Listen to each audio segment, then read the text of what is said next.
ఎప్పుడైతే పోలీసు వాళ్ళు ఇది కాంప్రమైజ్ చేయాలని చూడరో, సెక్షన్స్ మీద సెక్షన్స్ వీళ్ళ మీద వేస్తూ పోతారో, అప్పుడు మనము ఇంటెంట్ని కనిపెట్టాలి. అంటే అవతల ఎవరైతే కంప్లైనెంట్ ఉంటాడో ఎఫ్ఐఆర్లో ఆ లెటర్లో ఏం రాశాడు అన్నది చూడాలి. కంప్లైంట్ ఫస్ట్ ఒక లెటర్ రాసి ఇస్తేనే దాన్ని ఎఫ్ఐఆర్ చేస్తారు.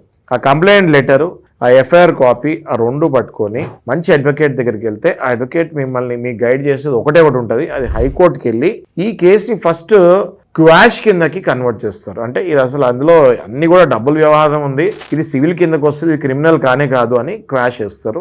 దాంతో పాటు ఒక క్వాష్ కనుక ఇంకా నడుస్తూ ఉంటే, ఇమీడియట్గా క్వాష్ రాదు కాబట్టి మీకు అరెస్ట్ చేస్తారన్న భయం ఉంటే వెంటనే యాంటిసిపేటరీ బెయిల్ కూడా హైకోర్టులో వెళ్ళిపోవాలి.